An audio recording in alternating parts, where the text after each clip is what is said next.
what are human relationships, and especially, really close ones, family, loved ones, children, and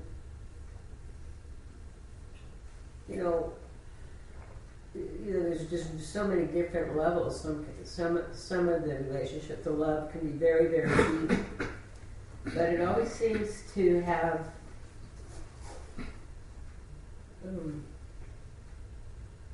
there's always a lot of problems and emotions involved in relationships. And what are those? What are the different levels that you could have love? Well, there's first of all, there's no real levels, and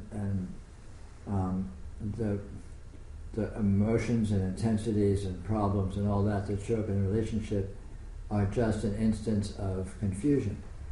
And relationship is not actually special. Relationships, interpersonal relationships of all kinds, are no different than your relationships with your inanimate environment.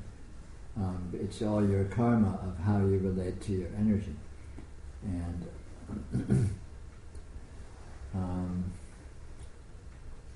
arguably, relationships are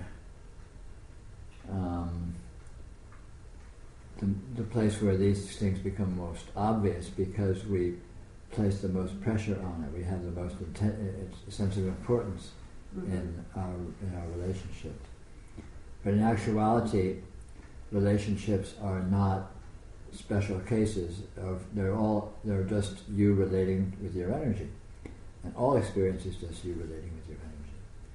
And as you learn to relate to your energy more clearly as it actually is, then your relationships and all these sorts of things will tend to straighten themselves out. Relationships do what? Will tend to straighten themselves out. Right. In terms of being murky or confusing or emotional or turbulent or whatever.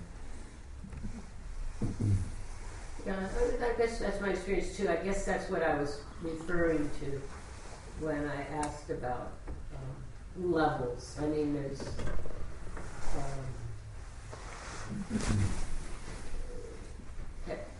when his emotions sort of work themselves out, or if I, as I said, I sort of move my energy this way,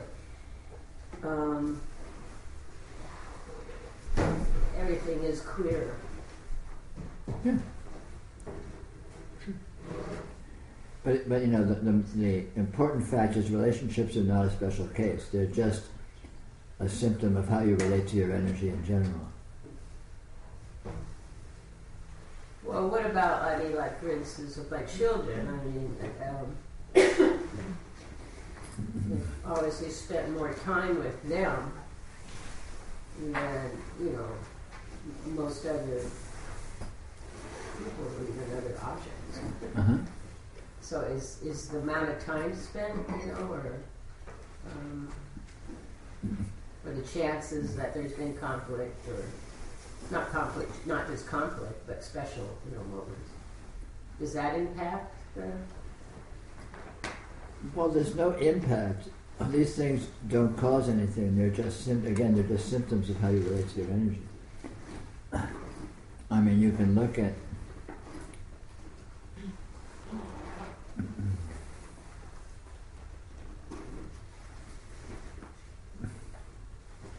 your karma is a way of referring to the patterning of energy and the patterns that seem to show up in your life.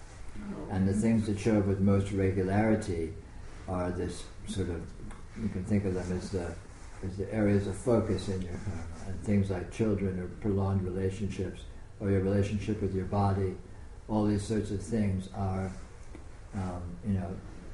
call them central points of focus of your karma. But again, the important thing about your karma is it's all one thing. It's not compartmentalized. It's not like your relationship with your kids is one thing, and your relationship to your body is another thing, and your relationship to your environment is another thing. In actuality, they're all instances of each other. They're all the same thing. They're all how you relate to your energy. And it's a peculiarity of karma that things seem to show up in clumps. Jumping what? In clumps. Yeah. Some sort of patterns tend to have a lot of persistence and longevity, and they're like your body is sort of there a lot. And then other things, like some tree you drive by on the road, is there very ephemerally, and yet there's still instances of the same thing. Your body isn't intrinsically more important than the tree that you drive by once in your life. But because it's your karma, i.e., let's just say happenstance, that certain patterns tend to show up with some persistence or some regularity, to some degree. Of course, there's an enormous amount of variability and dynamism always. This is just an aspect of what karma is, the fact that these patterns are sort of clumped. I mean, But that in itself is not meaningful. It just happens to be that way. It's kind of like deep. It's like, imagine yourself voyaging through deep space. You're going along at the speed of light, and you come up and there's a galaxy, and then you shoot past it, and then there's basically nothing, and then you come up and there's another galaxy. So these patterns tend to be clumped. And on every level that happens, this sort of clumping of patterning.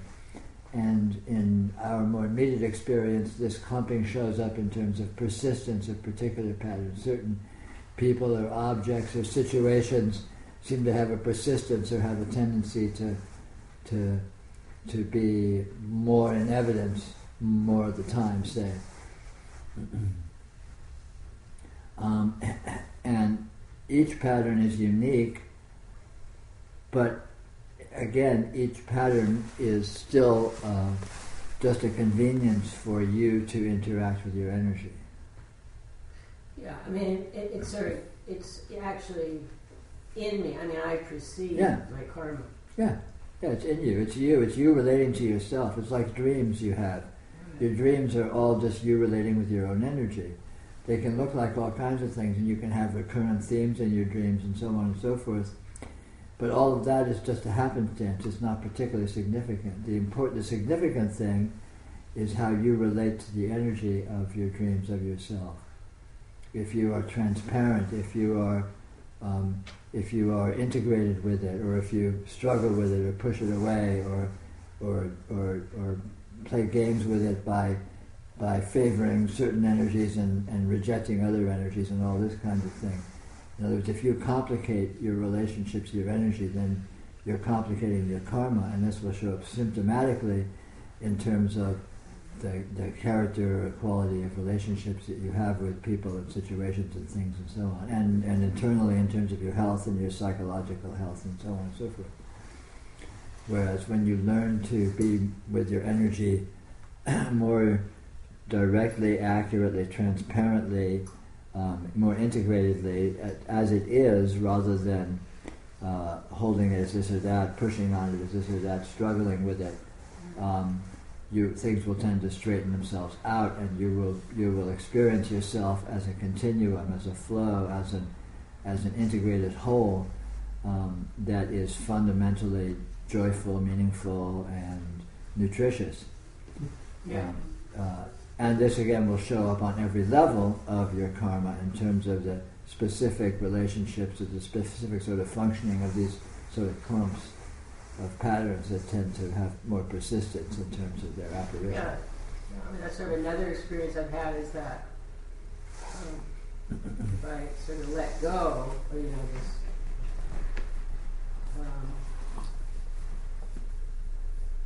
and the confusion is that I see these patterns or these, as solid as fixed, always going to be, always really, and when I can see through that, there is. I mean, like even in a relationship that might be troublesome. It's just sort of transformed itself, and it's just sort of free. And, when you misinterpret the energy, it causes what you might just call trouble. when you don't misinterpret the energy, when you are with the energy as it is, everything tends to straighten out and get easy. In other words, in the nature of the very nature of the energy is one of flow, is one of spontaneity, is one of non-persistence, is one of dynamism, is one of vitality, is one of playfulness. It is meaningful. It is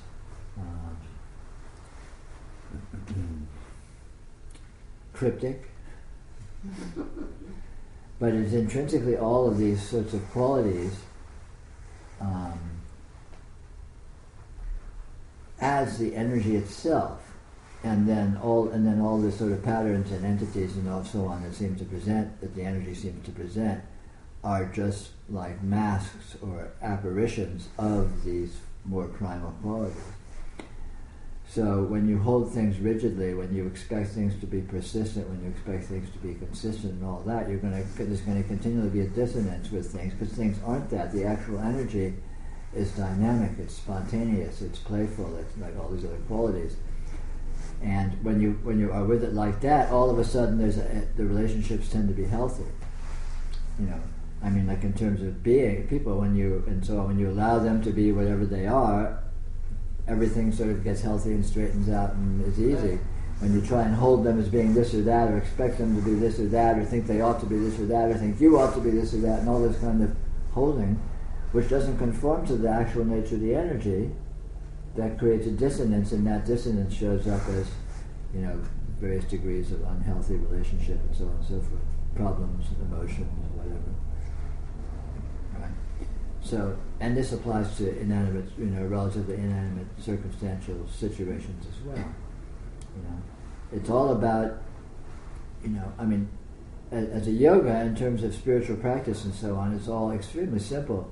There's one simple formula that solves all problems, and that is to see the energy that any situation is made of as it is, and allow it to be what it is, and enjoy it. So it's a very easy formula. It's very simple. Instead, let go of all these expectations and interpretations and basically complex, mappings that we superimpose on just this amazing spontaneity, and let it be spontaneous. See that it is spontaneous. See what it is. Be with it on that level, and it's very, very easy. Everything straightens itself out. All of a sudden, all problems just dissipate, and they turn out to have been non-existent all along. Right. So even though you're sort of, noticing, it's in a very, everything's very subtle, even lighter than a bubble. That's still more real than the confusing stance that. Well, it's real. The confusing state is wholly unreal because it's based on fantasies which do not exist. Right.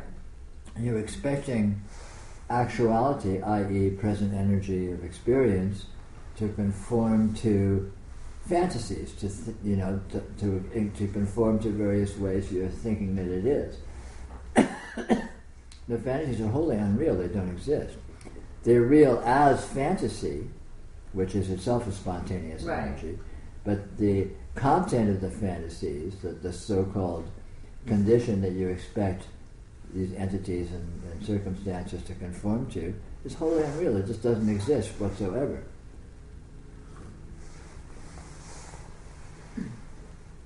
In Dzogchen, they have this wonderful thing to indicate this. They say, the child of a barren woman. It just has no existence whatsoever. Yeah. And likewise, these fantasies these interpretations that we suppose erroneously applies to our experience are just like that. They have no existence whatsoever. They have no reality any more than the child of a barren woman. It just doesn't exist. It's not there. Mm-hmm. It's not actual. But when we expect it to be, then we get confused as hell, and this is the cause of all pain. And on the contrary, simply seeing what actually is here as it is, i.e. this, what we're calling energy now arbitrarily, just this miraculous fact of apparition, of experience, as it is dynamically, uncapturably, instably, vivaciously, etc., etc., etc., you can see for yourself, then everything is extremely simple. And it's doing itself, so it doesn't demand anything of us. So everything becomes extremely directed, simple, and enjoyable. And problems just absolutely disappear.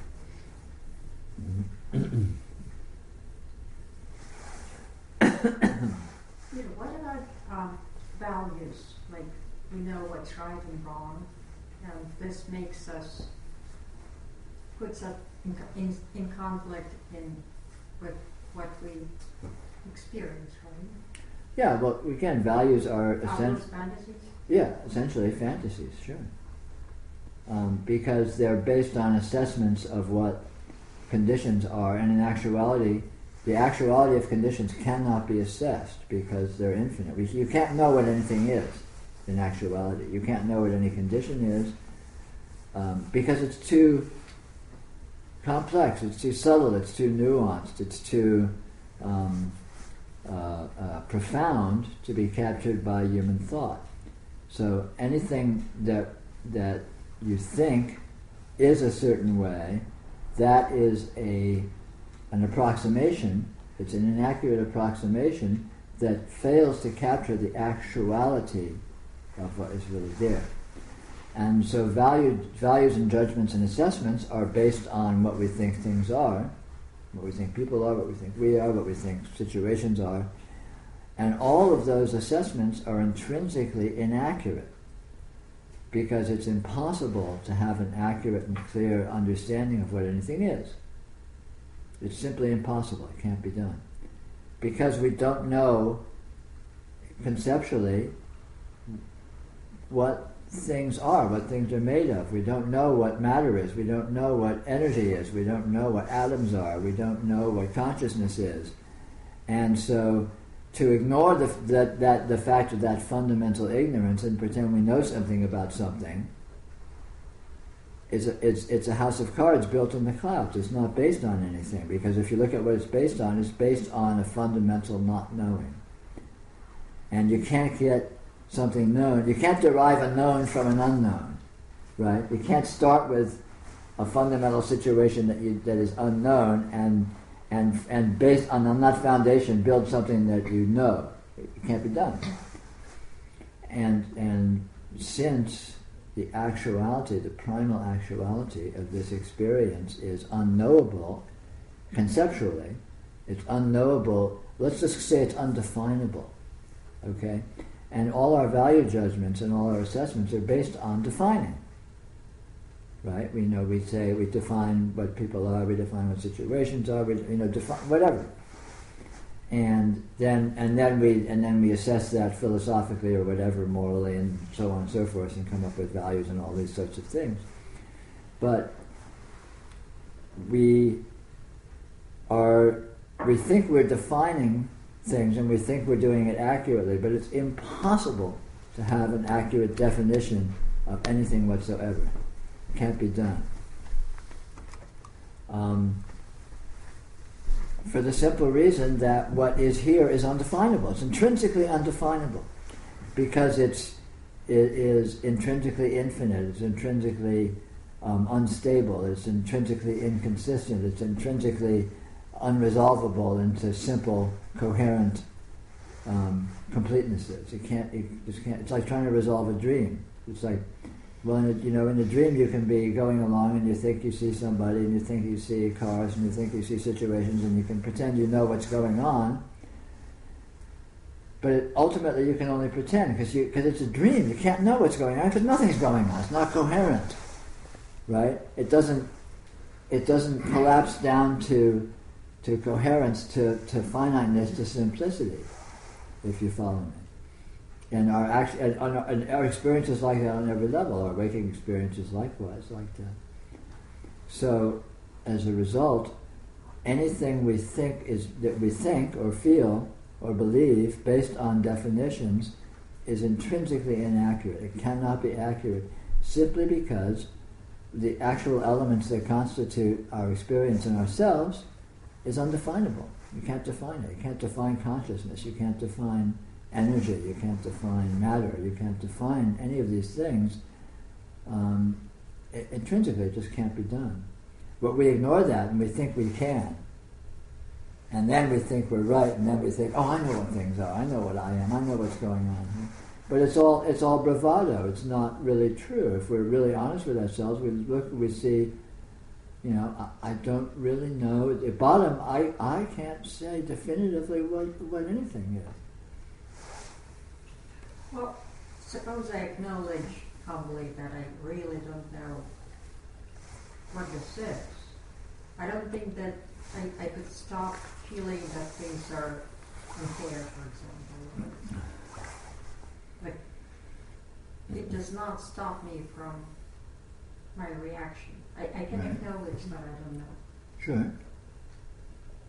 But it doesn't free me of feelings and to control things. Well, ultimately, it does. If you do the math, if you really follow through with it, because those kinds of assessments and judgments are still based on some kind of a subtle defining. And again, if you look at these things, you'll see that, wait a minute, I'm thinking I know what's going on here, and I don't really.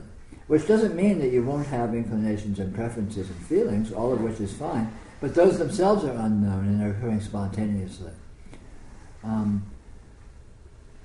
And they are not what they pretend to be. They're not what they masquerade as. They're not the certainty of, I feel like this is a certain way, and so I'm reacting to it like such and such. All of that is inaccurate, because again, every element of that doesn't actually resolve, isn't actually coherent.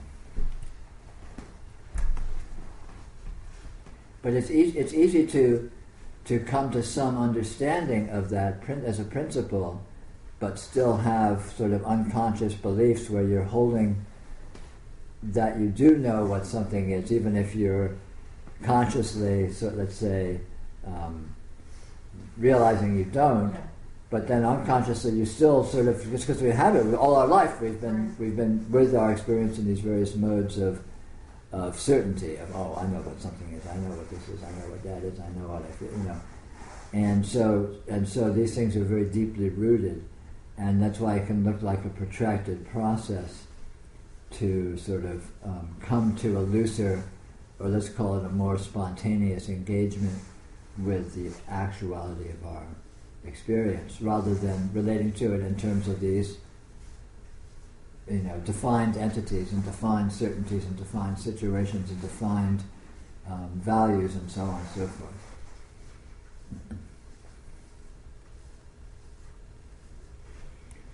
Because the actuality of experience is always an improvisation. What happens in any situation is always a surprise. It's always making itself up as it goes along, and the terms of the elements that seem to be presenting themselves are also being improvised spontaneously. So, the way to competently be in a situation is to be in it loosely, to be in it without expectation, to be in it responsively, to be in it intelligently. And then as the situation improvisationally develops itself, your reactions and participation in it improvisationally develops itself, and the whole thing is engaged in very much in real time, rather than in terms of patterns and expectations and definitions and so on, which are rigidities that don't really apply to the actuality of our experience. Because our experience is not made of rigidities, it's made of fluidities. Because nothing is ever the same in two instances. Things develop, things are spontaneous. There's always surprising elements that come in, and all these elements that come in are basically indefinable anyway. So if someone walks in a room, and you can't say what they are, what energies are presenting. They can't say. It's what it really is, but it can't be said what that is. You can't say what you are. The whole thing is, and what you are in any moment you've never been before, because new spontaneous elements are just presenting themselves, because that's the nature of energy. Things are not limited. Things are not consistent or coherent. There's always sort of newnesses coming to the fore. And if you don't acknowledge that, then you're not being with the reality of the situation, you're being with a more sort of a dumbed down version of it.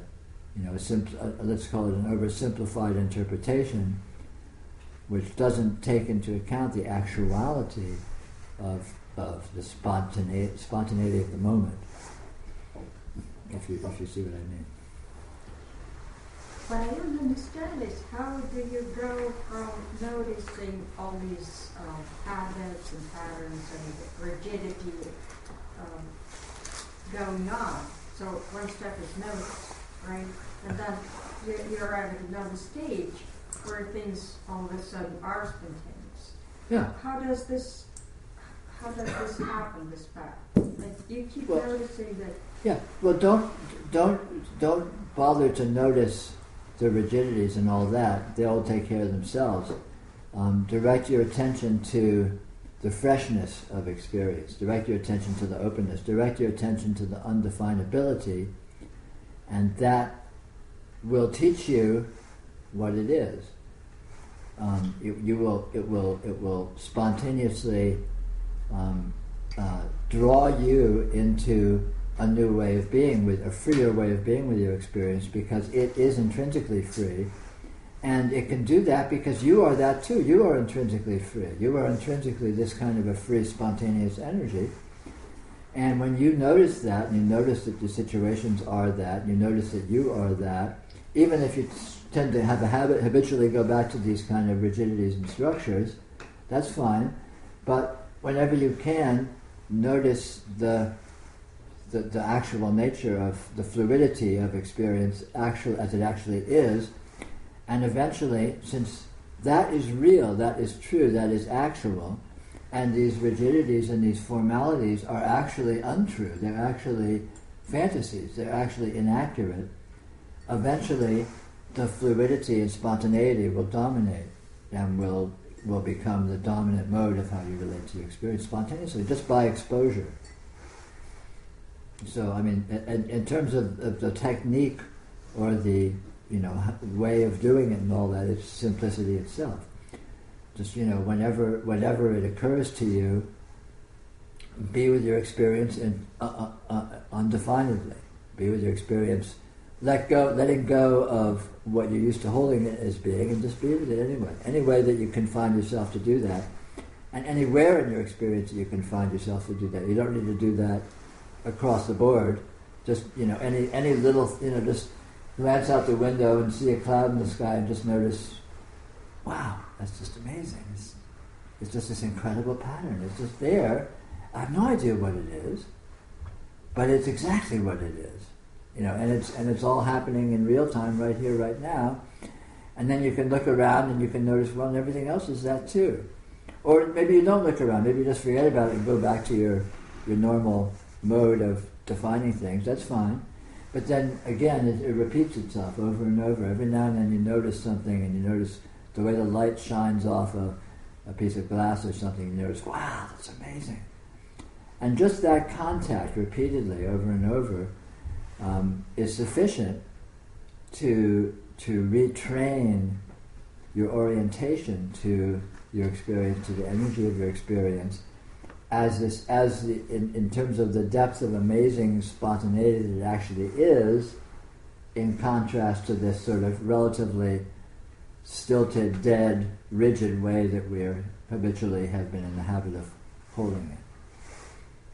So it's easy, and it does itself, really. So it's just a matter of sort of biasing yourself or inclining yourself to notice that these little moments when you are with things open-endedly, honor the power of that and the beauty of that and the actuality of that, and it eventually will permeate your experience. Because it already has permeated your experience, because that's what your experience actually is. So it's very, it's easy because it's doing what is already being done, what is already the case. So it's very, it's funny. Peter, I have a question based on this past dialogue that we've been having.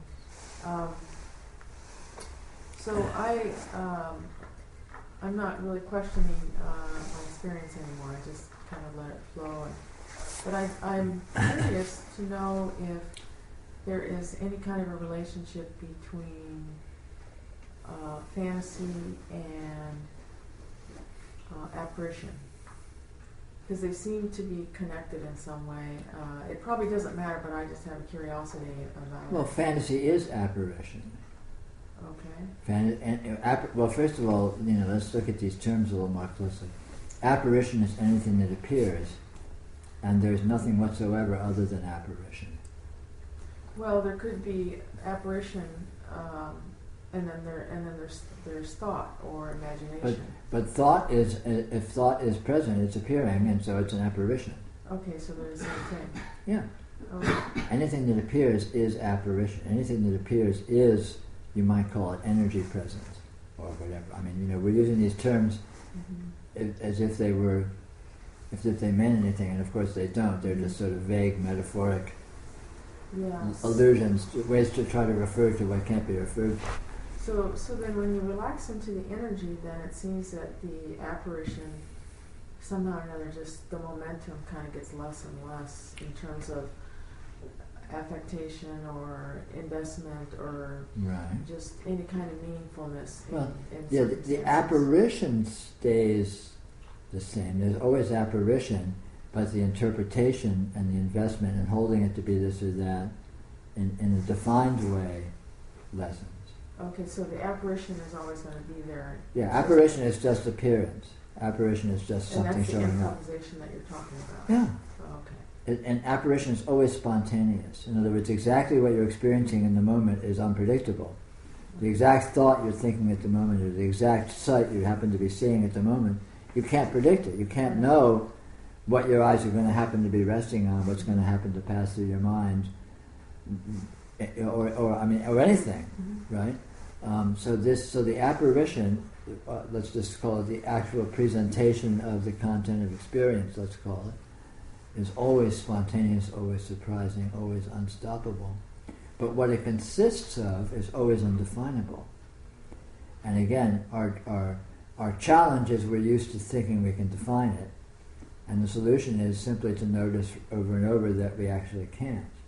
And eventually we shift over from a habitual mode of relating to it in terms of defining to a mode of being with it spontaneously and not defining it. We realize I can be with my experience perfectly competently without defining it.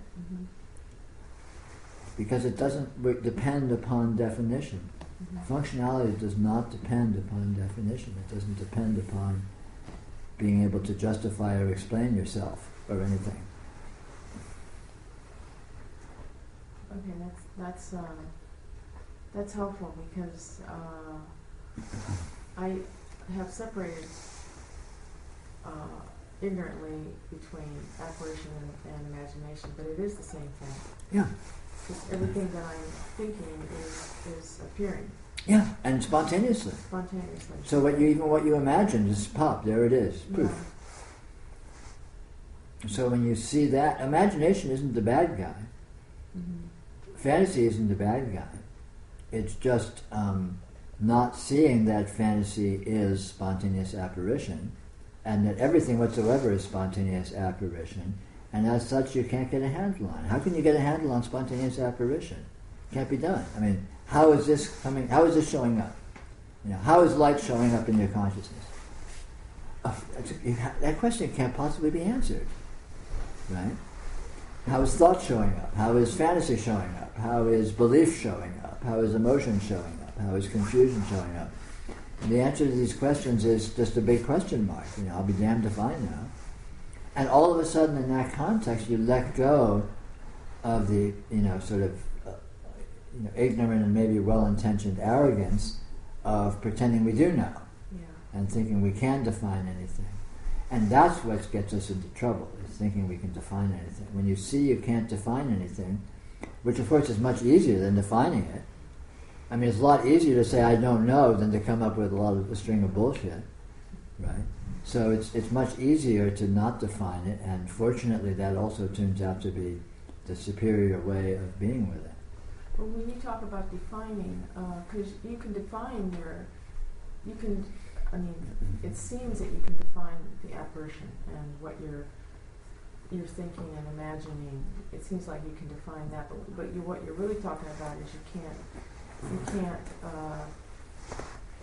you can't know what is really happening with the energy. Yeah, but any defining you do with the apparitions is just a naming. It doesn't really say what it is, which is what you're calling the energy. And again, the apparition is the energy. Yeah. Okay. So, the only mistake is thinking, such as it is thinking you know what anything is. Period. And the solution to that mistake is to see the self-evident fact that you don't, and you can't, and that which is easy again because it's true and obvious and it's self-explanatory, and it's also intrinsically easier. It's easier to not know than to pretend to know, because pretending to know demands action. It demands response. It demands creativity. It demands having to come up with something. Whereas not knowing is just So every it's effortless. Yeah, every caption that you put on something is really a lie. Yes, it's not necessarily a lie, but it's inaccurate. So it's a lie in the sense that it's inaccurate. So anytime you say such and such is such and such, that's an inaccurate approximation. It may have aspects of it of itself which somehow makes that designation meaningful, but in actuality, whatever it is will completely transcend your reference and your defining. Yeah. So then another. So the experience that I'm having now is that I feel less of a investment, as it were, in the apparition or in the fantasy. Mm-hmm. That's becoming, that's all just happening. But, and I don't, maybe it's because I don't know what it's like being with the energy, but it feels more like a flow, but I don't feel like I'm interacting with the energy. It doesn't feel any, the apparition is interaction. The only interaction happening is apparition, and it's not describing it or thinking of it as an interaction is inaccurate. Because an interaction implies there's two things, there's several elements to interact, and that's not the case. Okay, well then I can't describe what's happening then. Yes, yes, bravo. Yes, good. That's the preferred mode. That's the recommended approach. Yeah, Peter, it seems like there's a way where it almost feels like we're bilingual, where it feels like there's something's happening where I'm actually thinking an energy. Mm-hmm. So I was about to ask a question and I actually saw this whole energy just go whoosh. Good. So, and then when you said it takes care of itself, so like somehow I'm able to talk. Mm-hmm. It seems like there's this place where the energy it's really real. Sure. That it's totally energy, real. and you start thinking, like thinking in Spanish, you start thinking in energy. Sure. Instead of thinking in definitions. You always have been thinking in energy. Okay. Yeah. Definitions are made of nothing but energy. Right. You've always been thinking energy, and the energy is supremely intelligent. It's not just this it's not stuff. It's not just dead stuff sitting there or doing there. The energy is pure intelligence. So it thinks It shows. It embodies meaningfulness. You get these just amazing patterns that just convey, inconceivable meaningfulnesses and profundities, just spontaneously appearing. Everything does. Everything conveys inconceivable meaningfulness. But it's not a meaningfulness that you can define, that you can pin down, that you can say, "Oh yeah, this means that." It's not like that. It's just because that's not, nothing like that can be found in existence. Everything that can actually be found in existence is an open-endedness, is uncoherent, doesn't resolve to any kind of simple simplicity, simple coherence. It's not like that. Everything is opens to infinity intrinsically.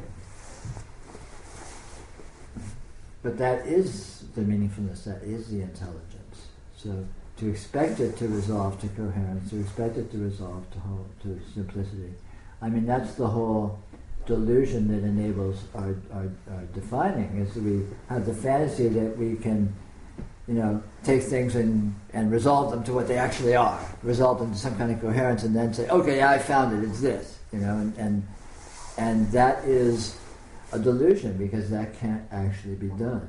No, there is nothing whatsoever that exists in experience that resolves to coherence. Experience is intrinsically divergent. It doesn't converge.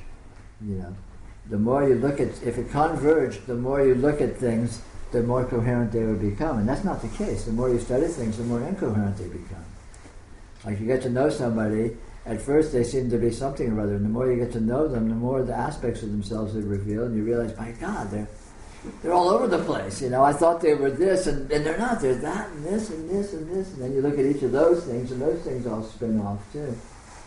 And everything is like that. Everything intrinsically spins off, rather than getting simpler and coherent and dull and sort of static. On the contrary, every experience, when you go into it, opens up into complexity, into subtlety, into more, it takes off into something else entirely. Yeah, it seems like it's getting wilder and wilder. Yeah, it gets wilder, exactly. And you can't find unwildness. Any non-wild condition doesn't actually exist. You have to imagine, you have to pretend that it exists in the face of its total non-existence. But every one of those bits is an opportunity to know. It's which? Is an opportunity to know. Yeah, of course, because all of that is a revelation of the true meaningfulness, which is this, you can call it this flow, this infinity, this spontaneity, this intelligence, and all these sort of words. But you can't actually find exactly what any of those are, define it. But it is nonetheless actually the case that is so. Everything is a profound revelation, sure. Well, that sort of goes to my question earlier about relationships. Sure. If I hold something, or my son is this, he's always been this, little snot. No, but then I'm missing out on some fantastic. Yeah, well, you're missing out on the reality of what it really is. Right. And you're missing out on the reality of what your son is, you're missing out on the reality of the relationship is, you're missing out on the reality of what you are, what this is. By limiting it to a fantasy, by limiting it to something that it may have aspects of what you hold it to be, but the reality so completely transcends that as to be absurd. Well, that's right. There is two. Relationship implies two. Sure. One, me, so that means I'm sort of fixing myself then too. Right. Yeah. Of course. Well, I'm trying to, but it's not going to work. Yeah.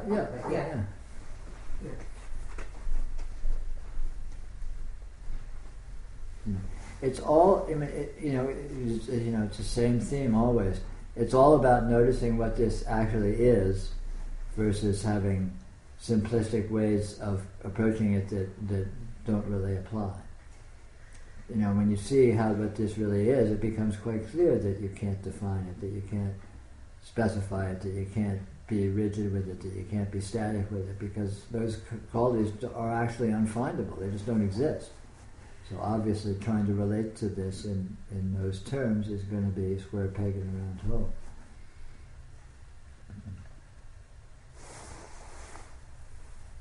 Which is just going to be confusing and frustrating, and so you get a lot of confused, frustrated people wandering around. Right.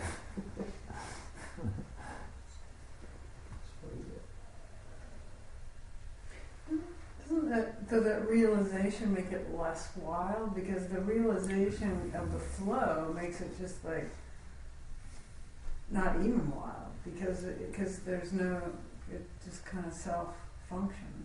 There's self-functionality about, and the wildness is kind of a fantasy in a way.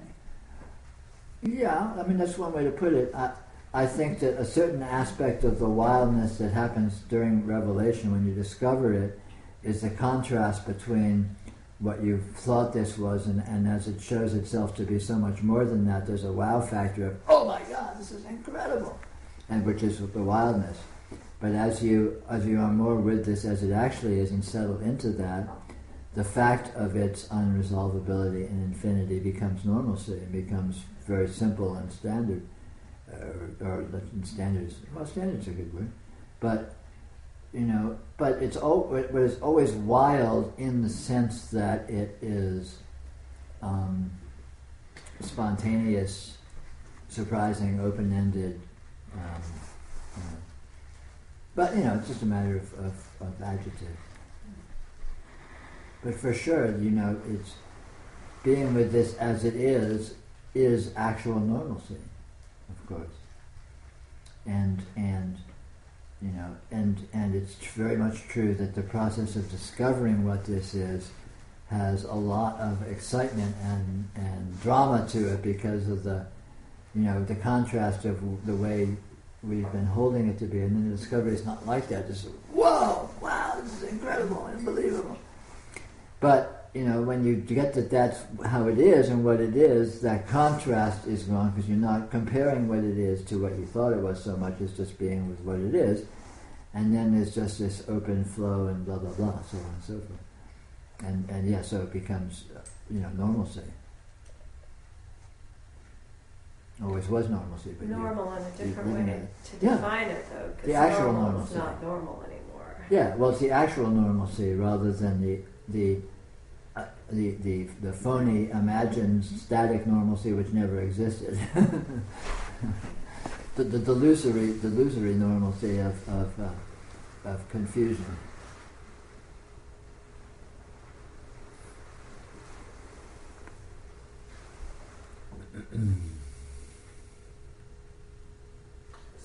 So you were mentioning earlier that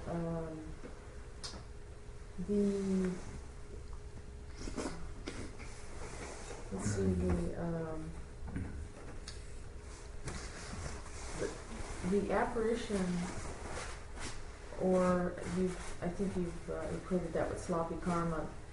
That kind sloppy of like drinking. Huh? Sloppy drinking. Sloppy karma. I mean, it just kind of. I don't know. Things just change there. Sloppy karma kind of just cleans itself up and gets less, and there's a change in fantasy. There's a change in apparition. I mean, something's changing there because it's not as. I can't describe it. Well, the more you relate to this as it is, the more smooth and effective your function is. Yeah. So then anything that you would call sloppy karma, which is basically inefficient functioning, yeah. or dissonance that's created by expecting things to be a certain way in the face of them not being that way, which makes a big mismatch. Yeah. It's like that kind of just gets cleaned up, and it's an interesting process to me. I just kind of it's fascinating. It's just it's kind of trippy in a way. Absolutely. Yeah. The more you settle into, call it flow, or free flow, or whatever, of the way this actually works, the more smoothly things tend to go. Mm-hmm.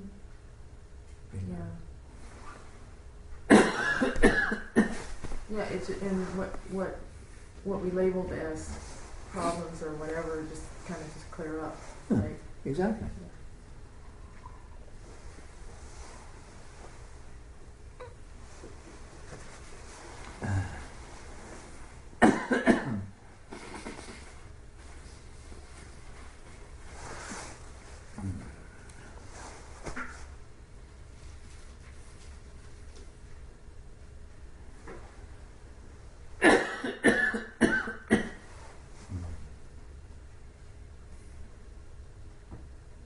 Is there any functionality to confusion?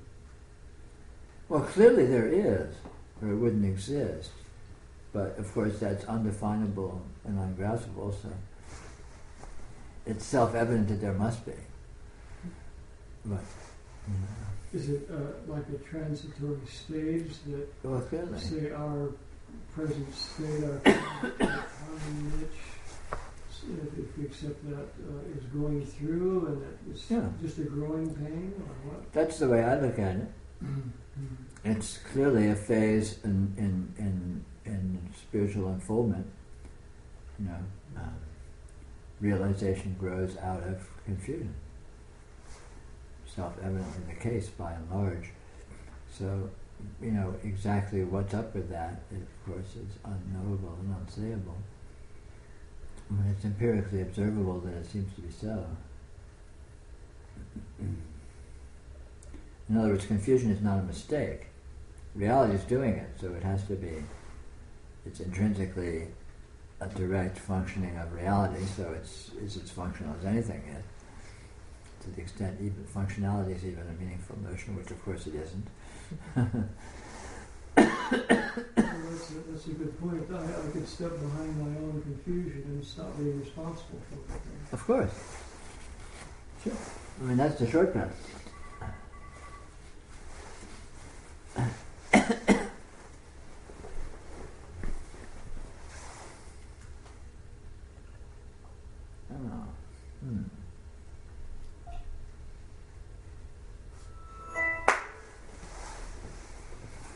Well, normalcy is confusion. Sure. So, I mean, that's what we're doing with noticing is stepping outside of the confused. Well, in a certain sense, everything is confusion. Uh-huh. Confusion stops being confusion when you stop expecting it to not be confusing. Reality is confusing as hell when you expect it to be coherent. When you stop expecting it to be coherent, it doesn't get any less confusing. But it's no longer a condition of confusion because there's no expectation for it not to be confusing,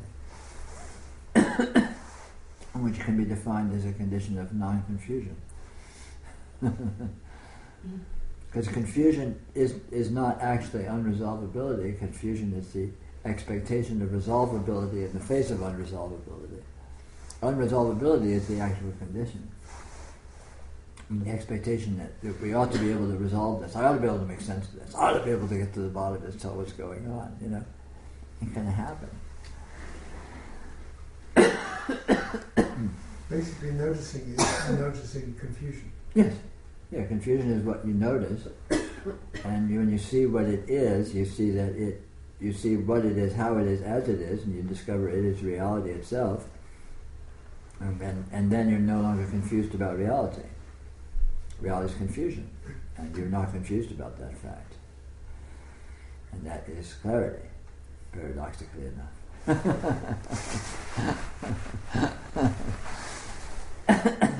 So it's actually the Shakti that's confusing.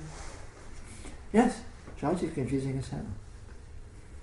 Because it doesn't resolve. It presents itself as if it might. It presents itself with all of this seeming coherence, degrees of coherence and degrees of patterning, as if it actually had actual coherence. But it's like a dream that way. The dream is likewise presents itself as all of this degrees of structure and patterning and seeming coherence. And the implication is, this ought to be resolvable. This ought to pull together and make sense. But it never does. The dream, it's like, and the same here. And seeing that, seeing the inherent nature of unresolvability is the resolution, is the actual resolution of confusion. Because the expectation that it's going to be some way other than it is gone. And then there's ease, because you are it, you are with it as it is, and so there's no dissonance, there's no divergence, there's no pulling this way and that way, there's no frustration. So aspiration, thought, and consciousness are all the same. Yes, exactly so.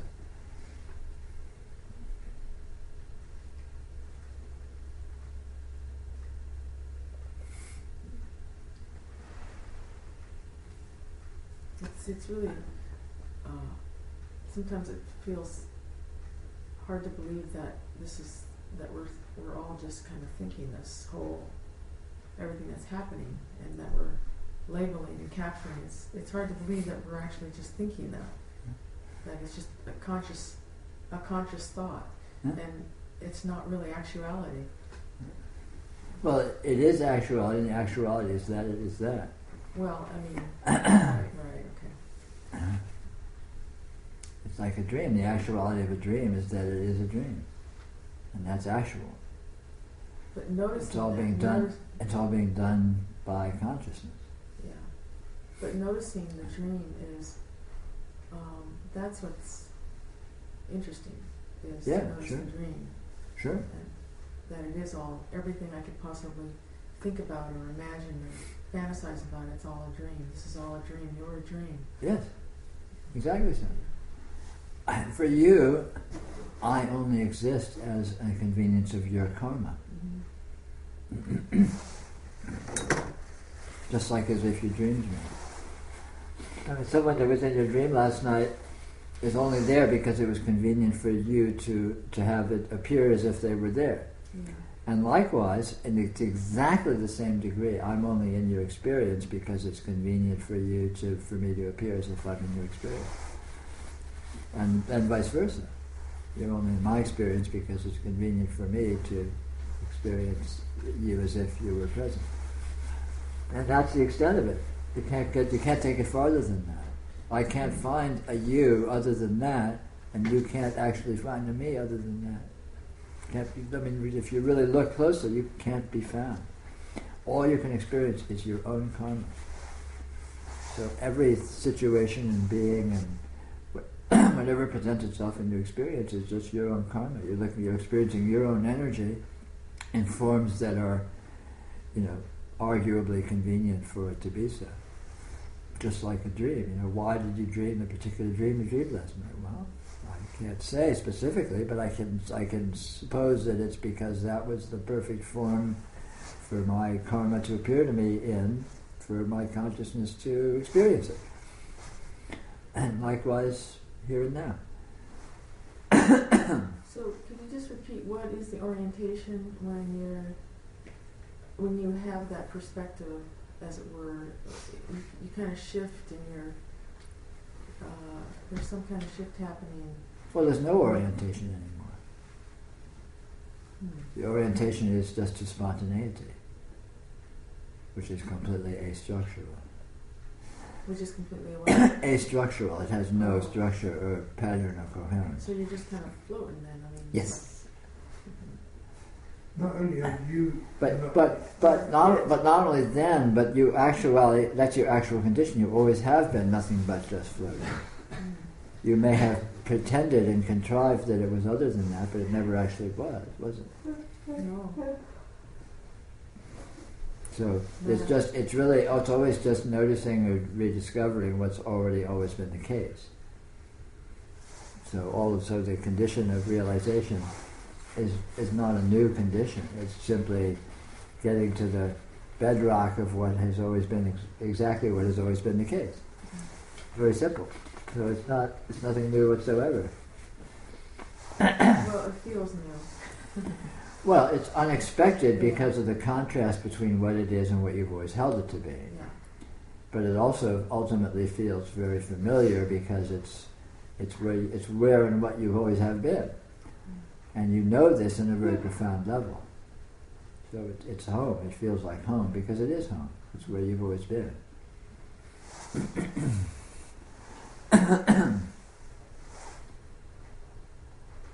Not only are you not real, but I am not real either. Right. And so it's quite easy to assume that you're not real, but to assume that I'm not real is a whole different ballgame. Yeah. Well, you appear in my experience as a convenience of my karma, but I appear as Peter Brown likewise. I am, as Peter Brown is no more here than you are in actuality. All that is here is my karma, which is, you might call it an amorphous cloud of transcendental energy experiencing itself. As if it was all these various patternings and virtual, simulated interactions that seem, they can be interpreted as going on. Just like a dream. Just like a dream. Dream is the perfect metaphor.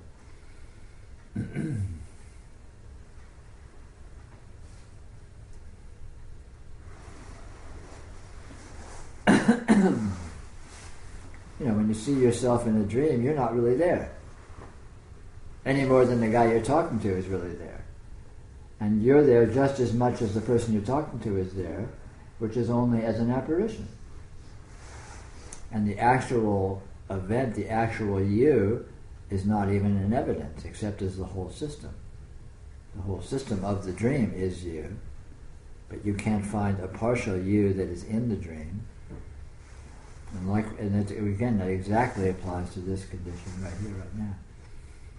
You are not you are not me, you are not all of this, you are that within which this is occurring. And what this is ultimately made of.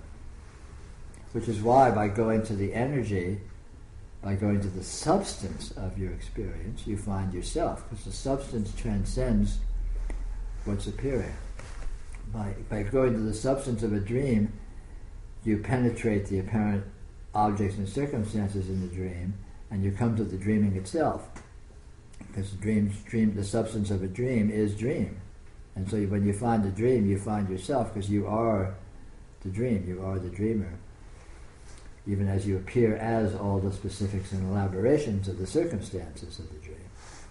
So likewise, that's why going to the energy transcends, very immediately transcends the apparitions and patterns that seem to appear. Because all the patterns are made of the same energy. And so when you find the energy, you're being with this, you transcend the patterning, and you get to the actual event. The actual event is not the patterns that seem to appear, although the actual event appears as the patterns. The actual event is the energy.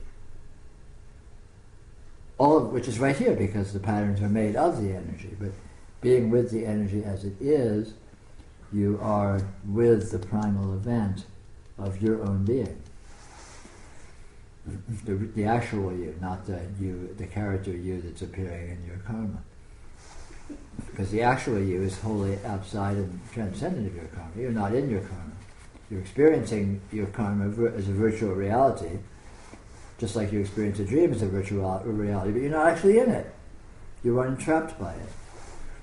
That's why the solution, the freedom from karma, is to discover that you aren't actually in it. Not to solve it or to stop it or anything. You never were in it.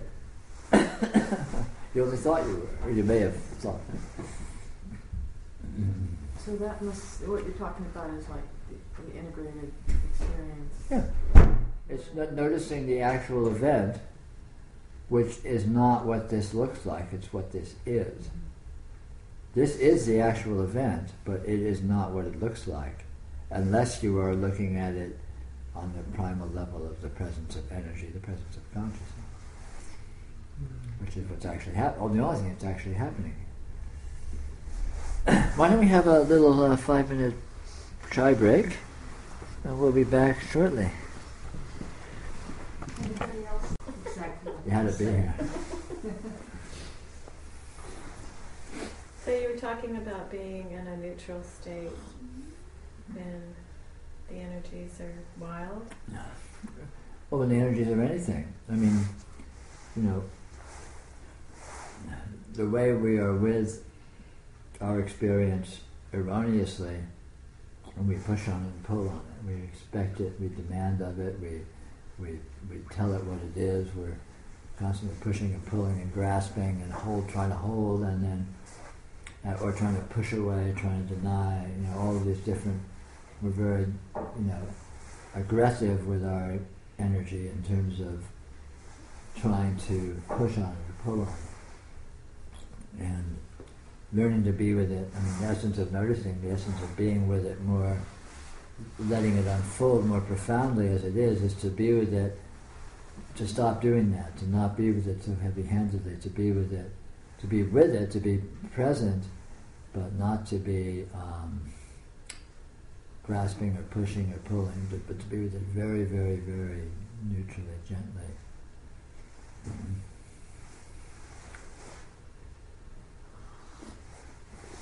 Is that different from instincts? 'Cause I had that, like instinctually, I felt a dangerous animal near me when I was in the jungle, and I could feel the energy, and then I did get to a place where I don't really know what it is. So I went into the energy of it and allowed, it passed. I don't know if the animal left or not. But it felt like there was an instinctual thing that my body, survival, went into. Sure. So it's the same. Yeah, ultimately it's exactly the same. You can't, this is subtler, it's just, we're talking about how you are and your energy is subtle. You can't do it on purpose or consciously. It's something you discover. It's like riding a bicycle or something. You discover a way of positioning yourself with regard to it that works. And it's very much like that. It's like if you've ever spent time with a wild, like if you've been with a deer, say you're taking a walk in the hills and all of a sudden there's a deer, you can just walk on and say screw the deer and the deer will skid off. Or you can really sort of pause and go into kind of a neutrality, and you can find a place where the deer doesn't feel threatened. And that's the kind of a place of being with your energy. You be with your energy so you're not scaring it, you're not impacting it in any way whatsoever, but you are present. And that, in that mode, it all of a sudden it opens up, it deepens, it reveals its profundity more. This is real strange because it was at night and I actually awoke from a sleep state. And it was an automatic state of it's like, because I didn't see anything, I couldn't, it was just wow, I can see it. So it's all the same.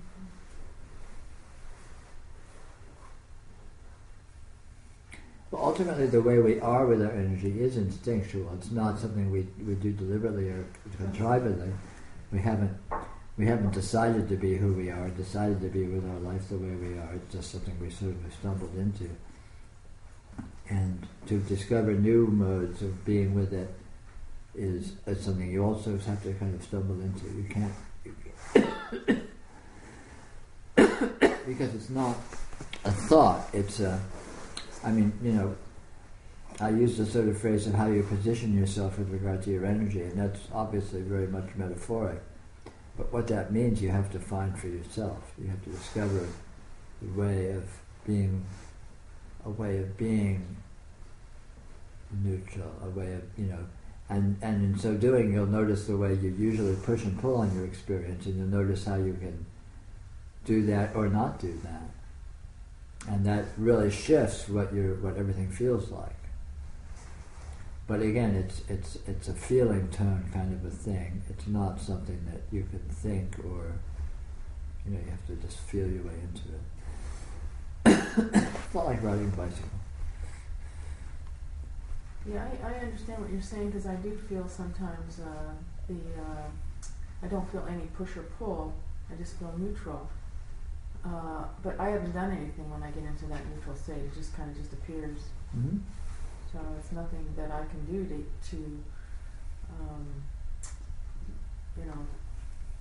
bring on that neutral state. It just kind of just Yeah. happens. Well, the more you Right. familiarize yourself with it, the more you'll be able to do it more or less deliberately. That would be nice.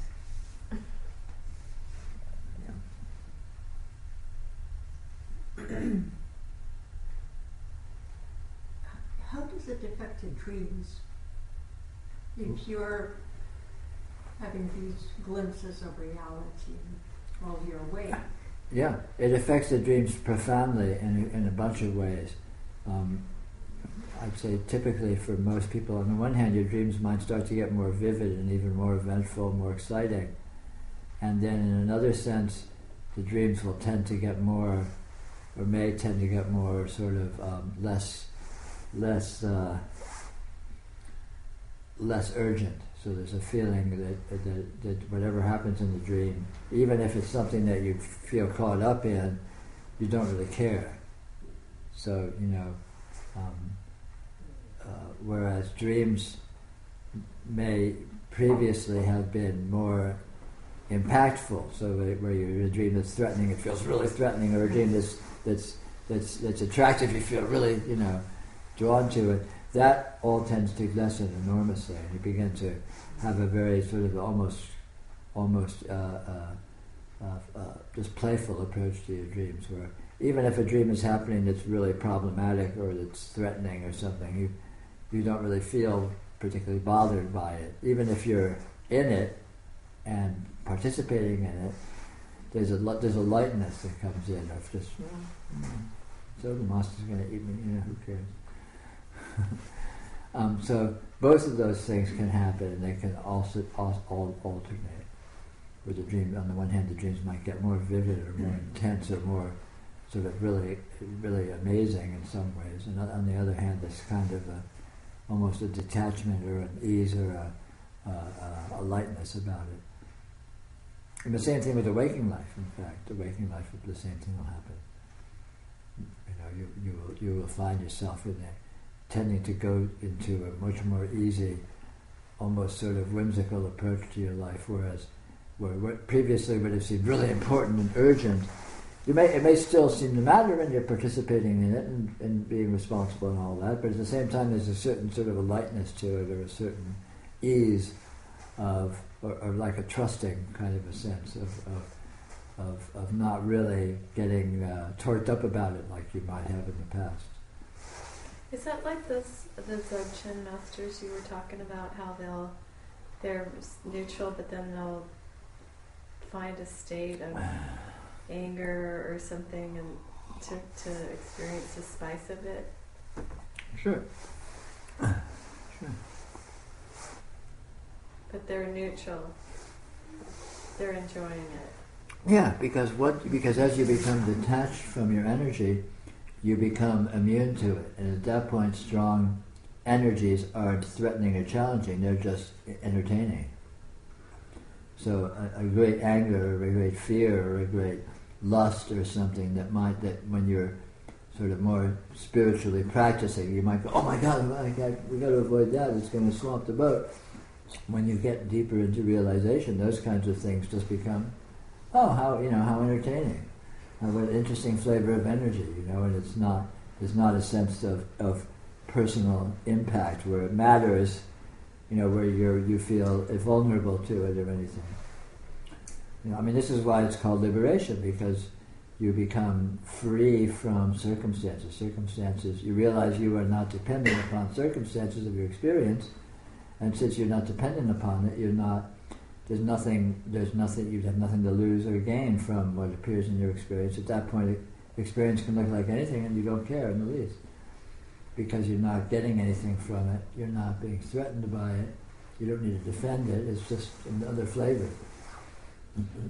Is that a loss somehow? Like you cannot be passionately in love because you're whimsical about it. I don't know, you could interpret it that way, but it's not really, because it's not like you go to a dullness, or you go to a boringness, or you go to a flavorlessness. On the contrary, you find yourself in a condition of richness, of lusciousness, of fullness, and all of these conditions that show up are just expressions of that. So they are more iterations, more expressions of that fullness. So everything is very enjoyable. But it's not as desperate or urgent as it might have seemed before. But that doesn't make it less. So in that sense, it's not a loss. Well, when you're detached from something, there is a loss then. Yeah, but I'm not talking about detachment. Detachment can be a kind of like almost what's the word? Not alienation, but a kind of a numbness. And this is not like that at all. On the contrary, this is a profound and primal being with all energies that appear. But it's there's no urgency because there's no sense that you're going to gain or lose anything. There's nothing at stake. So it all becomes enjoyable. So it's more like a billionaire enjoying themselves. They don't need to worry about winning or losing something. They're just in a situation so they can just have fun. They can enjoy what's there. But there's nothing at stake for them. Maybe that's a bad example. I'm afraid so. That's great. Like, Going to a movie or something. Huh? Going to a movie, you're not Yeah. threatened by it, but you can Yeah. get completely. Sure, you can really enjoy a movie, and you don't need to forget it's a movie to do so. But you're not threatened by it, and you don't think you're going to get anything by it, but you can really enjoy it. And when you really enjoy it, a good movie can be very profoundly meaningful because it reflects all sorts of values and meanings and implications that are really juicy, and really, really open-ended. But it's a movie, so you don't really care about it. It's not like it matters. And likewise, in your life, instead of the sense of urgency where things really matter and you really depend on the outcome, you really depend on anything. In a movie, you don't really depend on the outcome because in the outcome you're going to get up and leave the theater and you're going to be okay. So you enjoy it for what it is, but there's no urgency of I really have to get to such and such a point. If you don't get to such and such a point, okay, that was good anyway.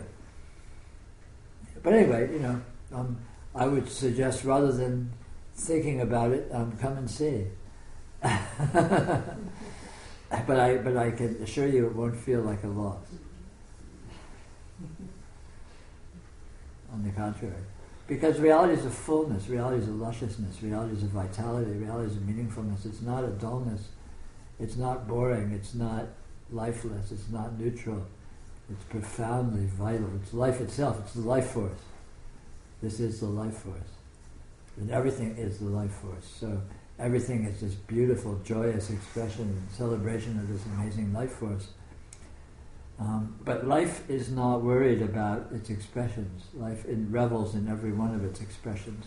Life is not hurt by death or disease. Life is not damaged by failure. These are all just aspects of its great celebration, its great orgy of enjoyment of this amazing force that it is.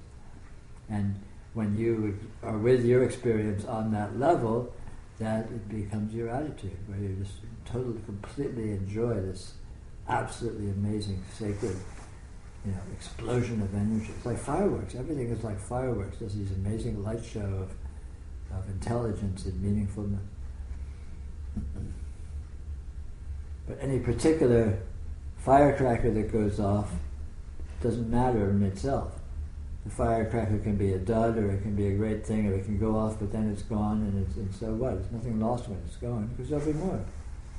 Because it's not about any particular expression, it's about the entire event. And when you realize that you are not a particular expression, you are the whole event, then any particular expression, it doesn't matter, even as any particular expression is an absolutely sacred and wonderful expression of the primal meaningfulness.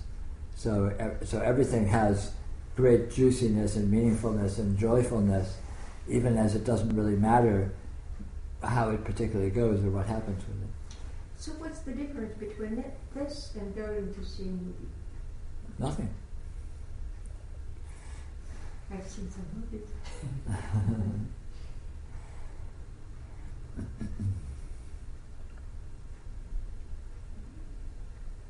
I also have experiences when I imagine that something happens, say, between me and other people, and I would be just sitting and dreaming of it, and nothing really happens. Sure.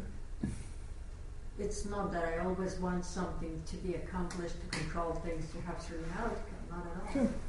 Of course. But I'm not there where you're inviting me to go. Well, you're where you are, and where you actually are is where I'm inviting you to go. It's really just a matter of noticing where you are. And as you say,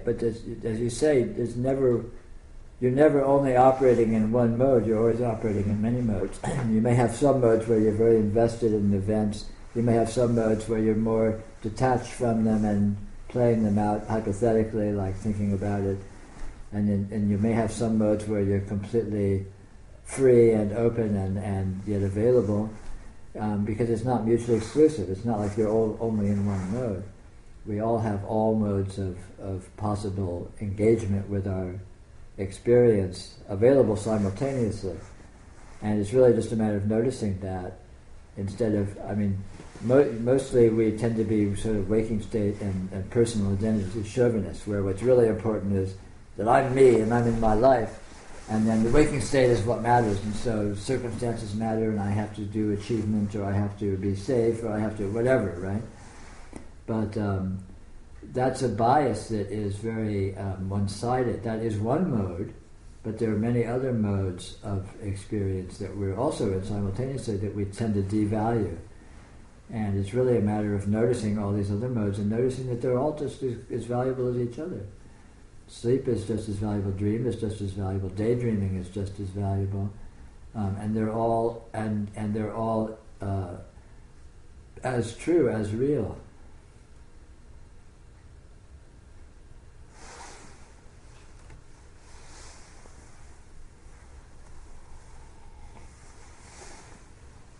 And then the sense of urgency that we have invested in our interpretation of what we're doing in our life and who we are and our status and our safety and so on, just as lightened as it gets lesser.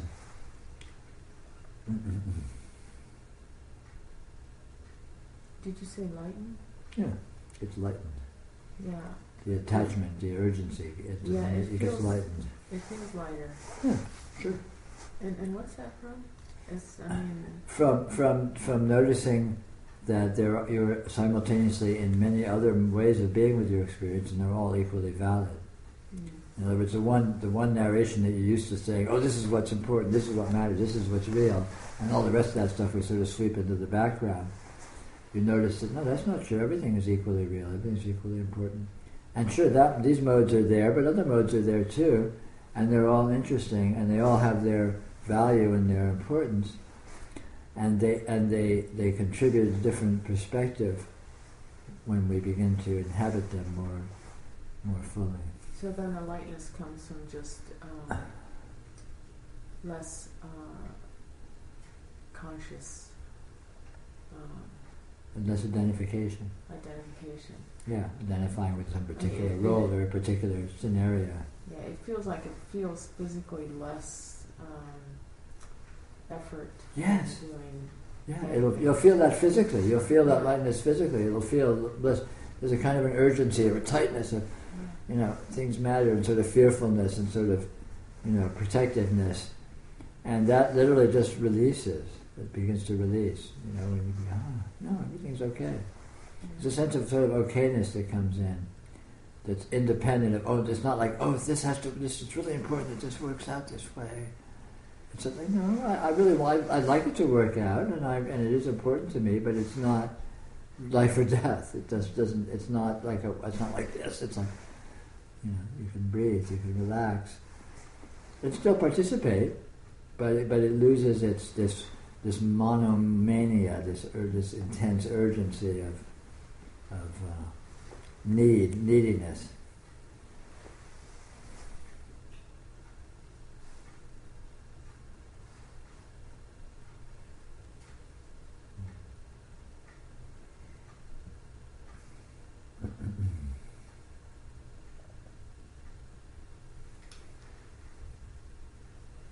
What I hear is you seem to described two opposites, and one is like taking everything easy, and another is this urgency for something to happen.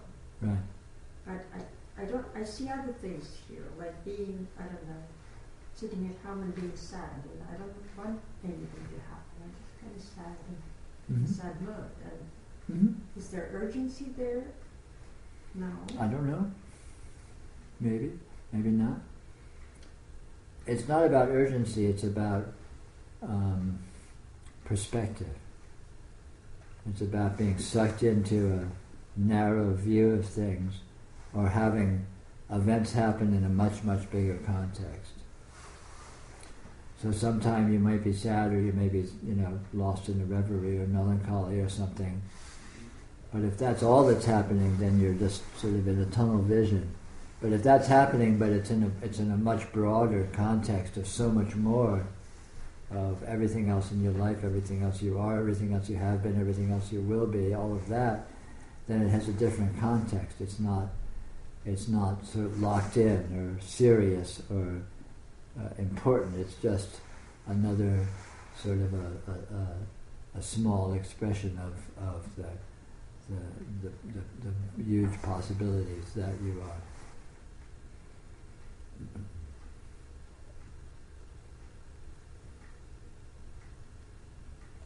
And likewise with the kind of urgency, it's a kind of a tunnel vision. You think you get focused in on just the one chain of events, or the one strategy, or the one whatever it is that you're following. And if there's a tunnel vision, then all of a sudden that's the only game in town, and all your eggs are in that basket, whatever. But but on the other hand, if you can be with that, that's fine. But if you're being with that in a broader context of all of the richness of your experience and all the other aspects of your experience, which are not just that, they're so much more and different, and something completely and utterly different, then there's a different perspective. There's the sort of the knee-jerk, all your eggs aren't in that basket. You care about it, and you're involved in it, and you're participating in it, and you're serious about it, and so on, but it's not so sort of life or death, where you're just really zoned in, focused in on that one thing alone or something. Yeah, this reminds me of my son Peter, who's 8. So he's this kind of person who notices everything, instantly. Like he would be at his gymnastics, and I would look into the room and he would notice me because he sees everything. Gets him in trouble though, because he doesn't concentrate on his task and those acts the teacher wants him to do. And we're in big trouble trying to resolve it for him because he doesn't fit, right? He's so interested, and he would create a project about that instead of... So we're so conditioned to do... Right. And we're still not sure what to do about it. Him, right? Well, expecting him to fulfill a particular role that they think he ought to fulfill may be unwise. It may be wiser to expect it to let him channel his energies into a mode that's appropriate for his talents and for his inclinations. If he has a broader view of things, rather than expecting him to be focused, encourage him to find activities where he doesn't need to be so focused, and where he can incorporate his broad interests. I don't know, maybe arts. I don't know what. But this idea, particularly with raising children or with socializing or indoctrinating people into society, there's an idea that we're all supposed to be the same. We're all supposed to be functional. We're all supposed to be capable. I think that's very unrealistic. Some people are very different. Some people have a strong focus. Other people don't. Some people are very rational. Other people aren't. And I think that it's very wise to honor what a person is and let them and try to play to their strengths, rather than expect them to toe the line and try to be more like living up to some ideal of what they should be to be a productive citizen or whatever. Not an option. Yeah, well, of course. There are norms at school, and Yeah, no, but that's the world we live in. But that doesn't make it right. That doesn't even make it true ultimately, because eventually he'll be out of school, and then his life will begin anyway. I mean, a lot of people are horrible failures at school and do great in life, and vice versa. Yeah. It's a difficult ride. You just have to weather it, It's not like we have a choice. No, of course. Different kind of school. Different kinds. It's an excellent school, I assure you. But Montessori. it's our Kensington Public School, wonderful teachers and all that. Yeah. But he'd rather teach the other children than being taught, and what do we do with that kind? Yeah. He has his own ideas. What to Well, do. maybe he's going to be a teacher. Oh, he'll be some sort of a leader, but he needs Sure. to pass this, Well, he'll get through it. Even years. if he flunks out, he'll get through it. And you can't predict what's going to happen on the basis of what happens in school either, because there's no correlation.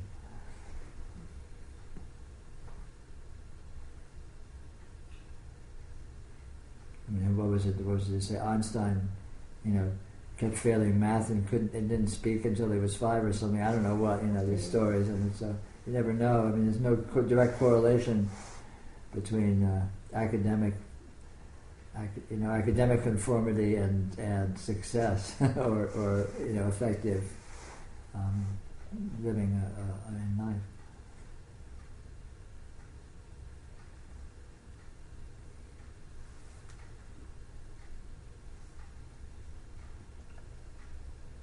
So Peter, I just want to get another confirmation before I leave tonight that apparition and thought and consciousness are all the same. There's no, what I'm seeing out here is not. It's simpler than that. Everything's all the same. There's only one thing. So every word you can say refers to that one thing. So yes, apparition, thought, consciousness, matter, personality, success, failure, John's keys. function, John's keys, all refer to one thing, because there's only one thing. So yeah, they're all the same. Well, it's all actuality is what you're saying, right? All energy. Yeah, and actuality not as an abstraction, but as an absolute, concrete, single thing. Okay. I feel like I'm in between a state where, and maybe I'm in a transition where I still feel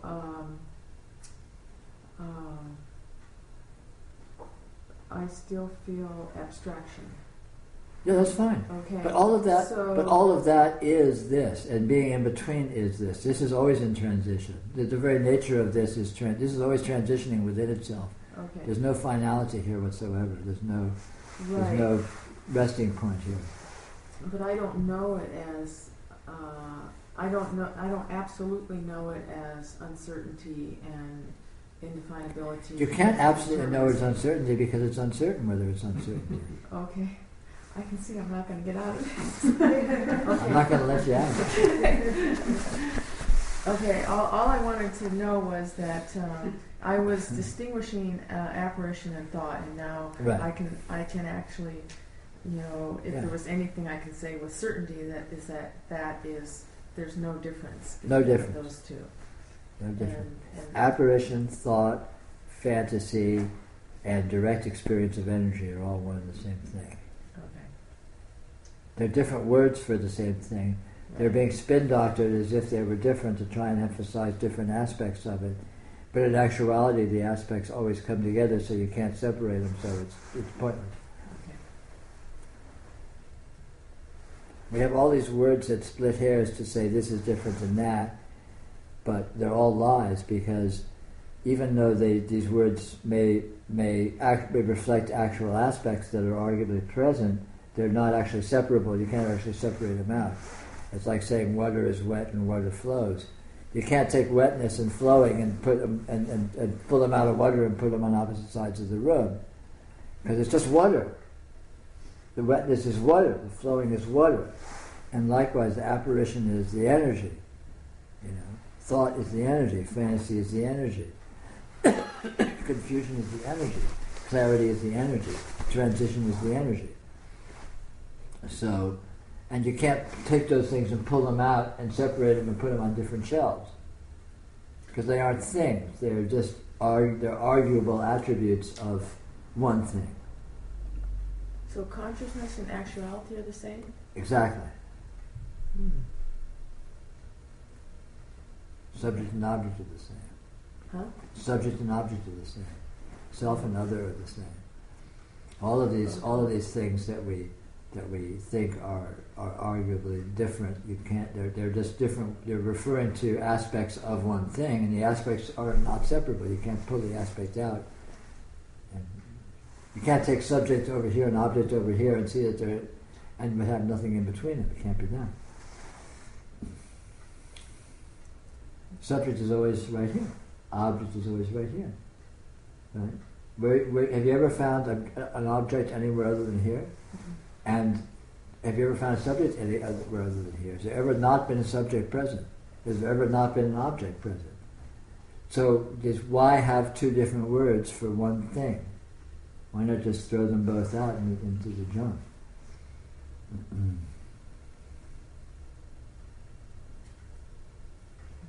You know, has there ever not been imagination? Has there ever not been thought? Has there ever not been apparition? Never. There's always these things.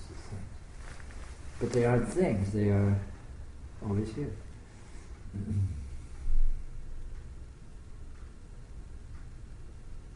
The Dzogchen teachings make a big deal of sameness. Yeah. They're always saying sameness. Yeah. I think you made some clarity to me about that term, sameness, because things are obviously so different, and then to point out that this is the same as that, and exactly in what sense is it the same? Yeah, because there's only one event, and all attributes are attributes of that event, and all attributes do not exist autonomously or independently. They are just arguably attributes of this one event. I had a question about the value of belief. Mm-hmm. You know, if you look all the scriptures and all the teachings, basically they're trying to get you to believe something from one point of view, even if it's belief in uncertainty. You know, to believe in something. And I'm just wondering what the value, for instance, to believe in sameness. And to go looking for sameness. No. There's absolutely no value in belief. And Dzogchen teachings will not advocate belief, they advocate discovery. They don't say believe in sameness, they say discover sameness. You know, by all means don't believe in it, because belief is just going to gum up the works. Belief is supposing what you're going to find before you find it, which is obviously absurd. You know, you start off with a question mark and then look and see what you find. And the sameness that you find will be the actual sameness, not some sameness that you're pretending you're going to find or expecting you're going to find. What's the point? Whatever you find is inevitably bound to deviate completely from what you expect. Right? So why bother coming up the works with unnecessary elements? And belief is basically asserting something to be the case in the face of no evidence. In other words, when you don't know. So it's bravado. It's bluster. It's not, how can that be a benefit? How can there be an advantage in that? Except unless you're just trying to be contrived and drum up pretense and drum up. If you want to be an actor or something, then belief in bravado is your stock in trade. But if you want to investigate reality, discovery is your best mode. And discovery is most efficiently served by minimal expectation.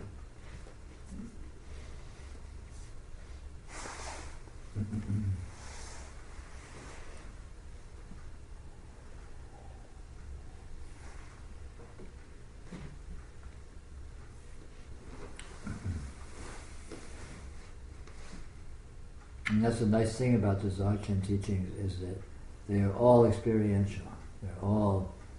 Dzogchen is not a philosophy, Dzogchen is a yoga. And to the extent Dzogchen gives teachings, it's simply to encourage you or to suggest modes and ways of discovery, of looking at your actual experience, rather than telling you what it is.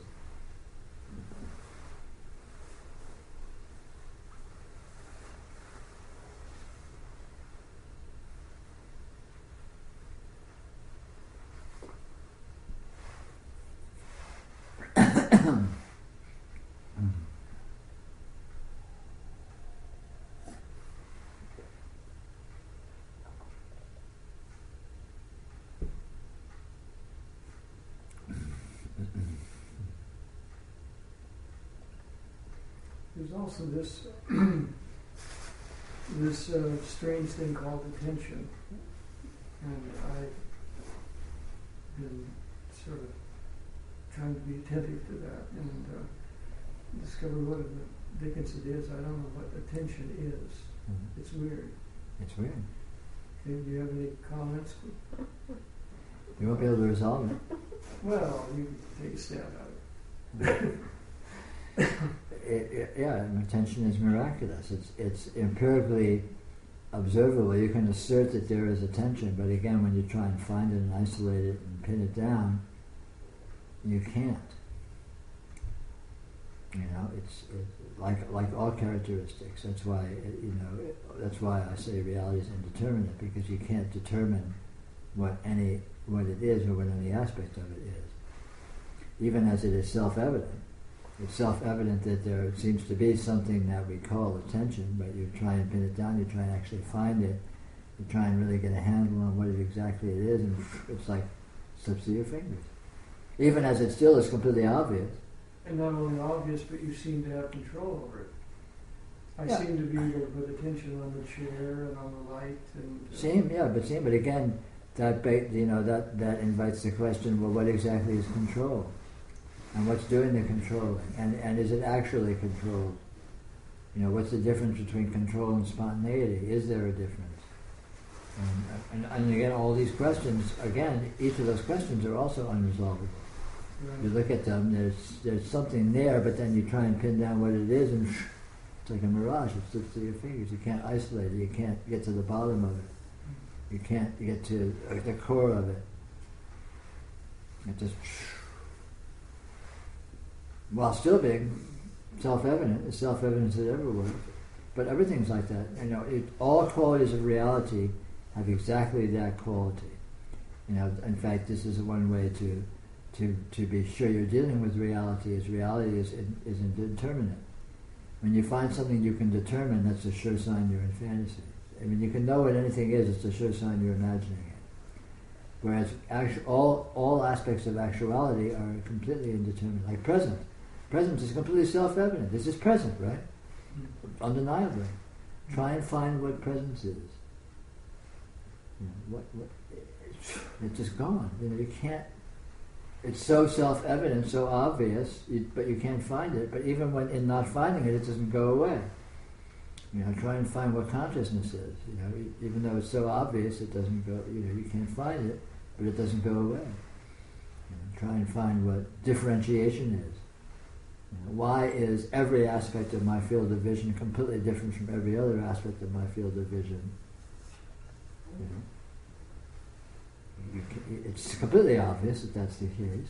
But you go into, okay, let's see what's going on here. Let me pick this apart. Let me sort of sort this out. And it just gets weirder and weirder and weirder the closer you look at it. But it's still right here, and it's completely self-evident. All of these qualities of reality partake of that. You know, cross correlation. You look at correlation, the fact that you can draw all sorts of correlations between things. I can draw correlations of time. I can draw correlations of event. I can draw correlations of meaningfulness. I can say semi-meaningful things about all kinds of things.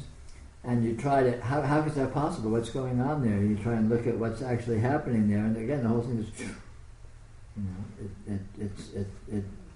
it becomes an absurdity. It becomes an impossibility, and yet it's still self-evident that it's so. I can say, you know, I mean, we all do this all the time. We look at, history. We know, I know I'm here. I know I'm drinking chai. I remember I put chai in this cup, and I'm now drinking, and the cup is now half empty. I can say that meaningfully, and it's not untrue. But when I try and pin down how I can say that, or what these events or events actually are, what is this time and this history and this correlation, you try and find it, and it's just you're dumbfounded, you're stymied. It doesn't resolve into any kind of coherence, and yet it's self-evidently doable. I mean, all of these aspects present exactly the same conundrum. But it's not a conundrum, it's just the nature of it. It's the nature. Reality is present but unfindable. There was something in Alice in Wonderland where she was at the store and was looking at something that seemed to be right here, very interesting. As soon as she looked directly, there was nothing. Yeah, Alice in Wonderland has a lot of that stuff in it. He was a tripper, like Lewis Carroll was into the stuff. For sure. And also there was another episode where she was trying to go to a house, and as soon as she was going to the house, she was walking away, and she finally turned around and started walking away and got there. Sure, yeah. I mean, all these things. All of this, all aspects of reality are self-evident and completely unfindable. And it's completely obvious that that's the case if you look closely. Completely obvious. Undeniable. But unfindable means... You can't say what it means, because that's unfindable is unfindable. And you can't resolve that either. Well, I can say that you're Peter Brown. Sure. Try and find Peter Brown. What exactly is Peter? Well, saying I'm right there doesn't do anything. Well, I can What describe is it that's right here? a person. What's that? What is that exactly? Well, I mean, there's a physical presence. What's that? What's physical? What's present? What's present? What's physical? Okay, it's energy. What's energy? Isness. Okay, cool. What's isness? Presence. Great. What's present? We can keep going. You can keep going. And when you keep going, are you getting any closer to anything? No? Yeah. You can't find it, but it's right here. Yeah. I'm right here. Peter Brown's right here, but you can't find Peter Brown. And you can't find right here either. I mean, here is completely self-evident. Here, it's completely obvious that here is here, right? I mean, this is not something you need to think about. It's a no-brainer. It's duh. Here is here. It's like, what could be more obvious? Try and find what here is. Try and find where here is. Try and find how here is. And yet, it hasn't gone anywhere, has it? It's still just right here. But you can't find it. You can't find it. It's a complete mirage. And every one of those answers that Susan gave you were completely incomplete. Yeah. To say it's energy... You're not saying anything about it. Disregards everything. Yeah. Every one of them, yeah. But that's the nature of this, is that that's what I mean when I say it diverges, it doesn't converge. If it converged, you could follow a train of logic like that and it would be getting close, it would be getting to something. But it doesn't do that. You follow a train of logic like that, and every element you throw out just sends you somewhere else on a wild goose chase, and you look and see where you are, and that sends you somewhere else, and that sends you somewhere else. And you thought you were trying to hone in on me, and here we are dealing with energy and here-ness and God knows what else, and where did I go? And yet you look for anything, that's what happens. Because this when you go towards something, you don't go towards it like that. When you go towards something, you spin off just into everything. And that's intrinsic. That's what you will find inevitably every single time. If you look at the actuality closely, if you look at it precisely, this is what happens. Because there are no straight lines to anything here. There are curves to nothing. You go towards something and you end up on a curve towards nothing. You know you're lost when you find your way in a circle. Well, you know you're lost when you think you're trying to find something. When you stop trying to find something, it becomes all very simple. You know, when you get that there's nothing to find, then this is just this right here, without needing to worry about a this or a here, and everything's very easy. You can enjoy the here. Sure. You totally participate in You don't try to figure it. Even though you can't find enjoyment or participation or here, you can still enjoy participating in it. But it's not really participating. It's not really participating. You can't prove it's not participating. But you can't find any actual participation, of course. As you've said a number of times that you can actually know that. Yeah. Not just follow the logic Oh, of you it. can know that what I'm saying is the case. You can know that this is unfindable, and when you find that fact, i.e. when you know that fact, you will have found this. So when you know, I have a bunch of Dzogchen texts that go into all these wonderful maniacal circumlocutions. You know, seek reality. When you don't find reality, you will have found it. Seek mind, and when you can't find mind, you will have found it. And that's literally the truth, because you can find definitively and conclusively that this is unfindable. And having found that unfindability, you have found this. Because this is unfindability. That's what they said. Like a dream, you know, when you're dreaming, try and find the dream. You can't find it. And having found that you can't find it, you've found the dream. The dream is that which can't be found, but which is present. The implication of I can't find means that I just haven't looked in the right place. It is there to be found, but I haven't found it. Mm-hmm. But in fact, it's exactly the opposite. Mm-hmm. I haven't found it because it is not findable. Yeah. And finding that fact, which is findable, it's findable that it is not findable, and that is finding it. And it was always right there. It's always right here, yeah, completely obvious. Whee!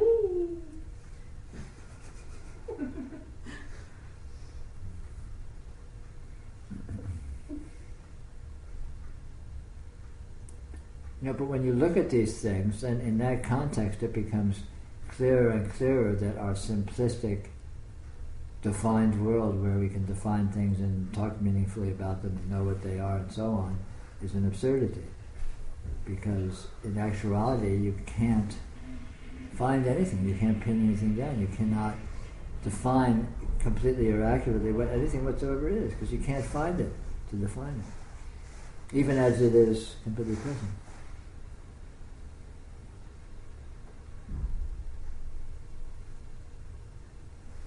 And so it turns out we live in a world that is not a world, and that is full of things that are not things, full of events that are not events, full of actions that are not actions, you know, full of consciousness that is not consciousness. And that's home. That's actuality. And being with it, being with that as it is very satisfying. Is a great deal of fun. Is very meaningful. Trying to be with that otherwise is frustrating, confusing, and generates suffering. You know, I mean, that's the whole issue right there. Being with it as it is enjoyable because it's a match. It's doable. But trying to be with it in a way that it isn't is not doable. So it'll be frustrating.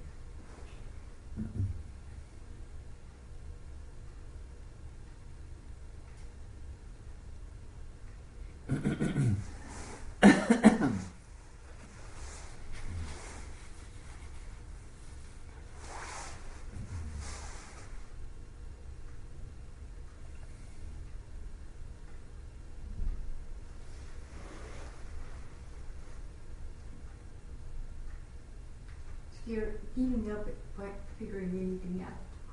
I'm sorry? You're giving up figuring anything out. Well, it's stronger than just giving it up. I'm discovering that figuring anything out is an impossibility. So it just becomes... How do you know it's not possible? because nothing can be figured out, and you can discover that by trying to figure anything out definitively, and you'll discover it can't be done. Maybe I'm just not capable of it, no? Maybe.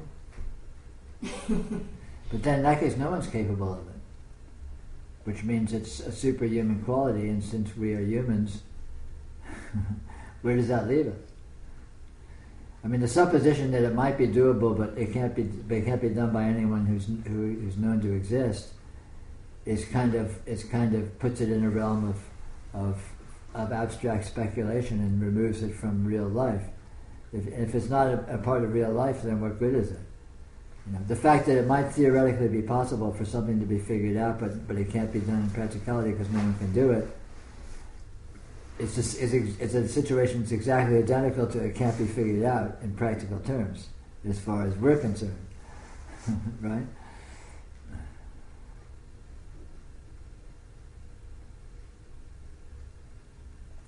So the noticing that you're talking about, which is as it were a practice, but what we really are, is that noticing that that everything that we're seeing is not. It's not what we think it is. Yes. That's the noticing, and that's what we can be noticing all the time. Yes, and you just can see noticing that everything that we're seeing is not what we think it is. Yeah.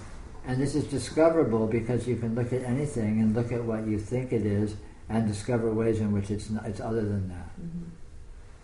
Just like we were just doing with this sort of different thought exercises. Mm-hmm. And in seeing that, all of a sudden you can be with your experience non-definitionally. You can be with your experience without holding it to be something. It's possible to do that. It's possible to just be with experience and not think that it's anything. I mean, you may be thinking all kinds of things, but you can still, you're not believing that that's the case. And so then you're just with this, and you don't know anything about it whatsoever, but that doesn't stop you from being with it. And that being with it is a profound engagement of intelligence. And in that context, you will learn a lot about it, non-linearly, non-rationally, but it will actually show you what it is. You will discover, you will make profound discoveries about this simply by being with it irrationally, by being with it outside of the context of definition. So that's when the real education, the spiritual education occurs. There is actual discovery to be made here, but what prevents that discovery, or what let's say makes it very inefficient, is thinking that you know what this is. But if you can just be with this in a context of not knowing what it is, all of a sudden you're in a mode that primes the pump for discovery and revelation, and you will have profound insight about what this is, what you're experiencing. It will be irrational, it will be non-conceptual, and you will not be able to verbalize it, but it will be actual. And it will be profoundly meaningful and transforming. So it's very simple, just simply be with your experience to any degree and in any portion of it without defining it, or outside of the context of defining, let's say. And a funny thing will happen. You'll begin to have insight about it. And just having insight will begin to teach you what insight is. It'll begin to teach you what intelligence is, all very directly and irrationally and non-conceptually. You get out of relating to your experience conceptually and get into relating to it directly. Because experience doesn't need to be conceived of to be experienced, to be participated in. In fact, conceiving of it adds absolutely nothing to participation.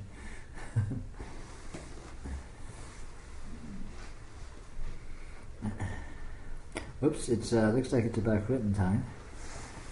So, good night.